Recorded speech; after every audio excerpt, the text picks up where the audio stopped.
जय भीम, जय भीम, अरे जय भीम। साथियों, आप लोगों के बीच में अपनी बात रखने से पहले मैं अपने सभी संतों, गुरुओं, महापुरुषों को, जिसमें खासकर महात्मा ज्योतिबा फूले, छत्रपति शाहू जी महाराज, नारायण गुरु,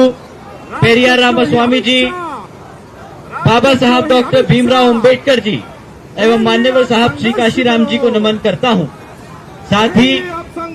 उत्तर प्रदेश की 4 बार रही मुख्यमंत्री, पूर्व सांसद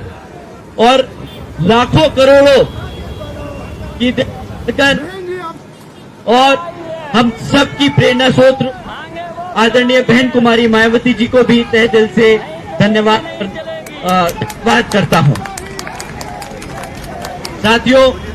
आज आप बहन जी की एक पुकार पर आज हजारों की संख्या में यहां इकट्ठा हुए और यही नहीं,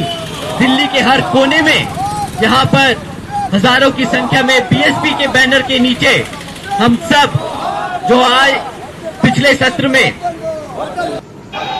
जो के गृह मंत्री जी ने अपशब्द कहे हमारे बाबा साहब के लिए, तो उसके लिए उनके सम्मान में आदरणीय बहन कुमारी मायावती जी के एक आवाज पर आप सब इतनी बड़ी संख्या में सड़कों पे उतरे, उसके लिए मैं आप सभी का तहे दिल से धन्यवाद करता हूं। साथियों, ये आप लोगों के दिल की बात, ये आप लोगों के मन में जो आपके दिल को आपकी भावनाओं को जो ठेस पहुंचाए, आदरणीय गृह मंत्री जी ने ऐसी टिप्पणी कर हमारे बाबा साहब के खिलाफ, तो इससे जो गृह मंत्री जी की बातें हैं उससे बिल्कुल जायज सबको दिखता है। इट्स वेरी एविडेंट कि वो हमारे समाज को आज तक वो सम्मान ना दे पाए अपने दिल से, ना वो राजनीतिक तौर पर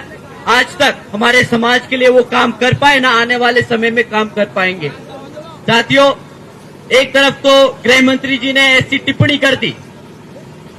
कि बाबा साहब का नाम लेंगे तो बाबा साहब की जगह अगर इतनी बार हम भगवान का नाम लेते तो स्वर्ग प्राप्त कर लेते। उन्हें जाके कोई समझाए एक बारी कि हमारे समाज ने बाबा साहब का नाम लिया, आदरणीय बहन कुमारी मायावती जी ने संघर्ष किया उनका नाम लेकर, मान्यवर साहब ने उनका नाम लेकर संघर्ष किया, तो हमें यहाँ जीते जी स्वर्ग मिला है, उनके भगवान के नाम से नहीं, हमारे बाबा साहब के नाम से मिला है। साथियों, उसी के साथ साथ उन्होंने जिस बात पे टिप्पणी करी, ये कांग्रेस के लोग जो नीली टी शर्ट और साड़ी पहनकर आजकल ढोंग कर रहे हैं, बाबा साहब के नाम पर राजनीति करने की कोशिश कर रहे हैं, इनसे ज्यादा इनके पास अब और कुछ मुद्दे बचे नहीं। लोकसभा में तो वे बेचारे कॉन्स्टिट्यूशन की किताब लिखाकर हमारे समाज को भटकाते रहे। अब जब रिजर्वेशन की बात आई तो सब कास्ट कैटेगराइजेशन में जो रिजर्वेशन की बात आई, उस पे वो चुप्पी साधे बांधे रहे, उनसे एक बार भी उनसे टिप्पणी नहीं करी गई। पर जब दोबारा से दिल्ली का इलेक्शन अब सर पे है और जानते हैं कि भाई दिल्ली में हमारे समाज की क्या संख्या रखी है, कितना समाज हमारा दिल्ली में रहता है और कितना वोट परसेंटेज हमारे समाज का यहाँ दिल्ली की जनता में है, तो जब अब दिल्ली का इलेक्शन सर पे है तो फिर से बाबा साहब के नाम पर राजनीति शुरू कर दी। अब उन्हें नीली टी शर्ट दिखाई दे रही है, अब उन्हें नीली साड़ी दिखाई दे रही है, अब उन्हें बाबा साहब का अपमान दिख रहा है। 70-75 सालों से जब तक ये राज करते रहे तब तो बाबा साहब को इन्होंने सम्मान नहीं दिया, तब तक तो इनको नहीं लगा कि बाबा साहब का जो कॉन्स्टिट्यूशन है उसको पूरी तरीके से इम्प्लीमेंट करें, रिजर्वेशन को लागू करें। पर अब जब इनकी मजबूरी बन गई है हमारा बहुजन समाज, तो इन्हें बाबा साहब याद आ रहे हैं। इन्होंने तो फैशन स्टेटमेंट बना ली, इन्होंने तो कांग्रेसियों ने तो फैशन स्टेटमेंट बना रखी है कि भाई जब भी कोई इलेक्शन आए तो नीला कपड़ा पहन लो।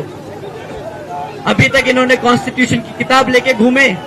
अब इन्होंने टी शर्ट और वो पहन लिया, साड़ी पहन ली नीली। अब बस इनके पास और कोई ज्यादा विकल्प बचा नहीं,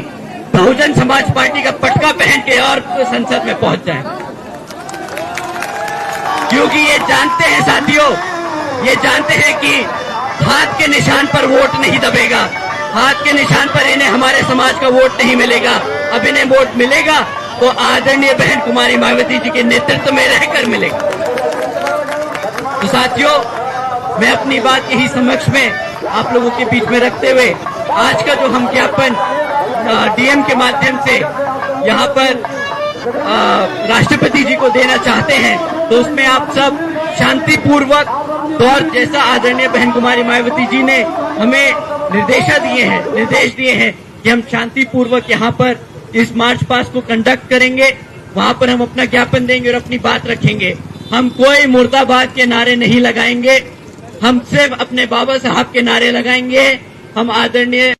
बहन कुमारी मायावती जी के नारे लगाएंगे और हम अपने मान्यवर साहब के नारे लगाएंगे। ठीक है साथियों, अपनी बात यही समाप्त करते हुए आप सभी का धन्यवाद। जय भीम, जय भारत।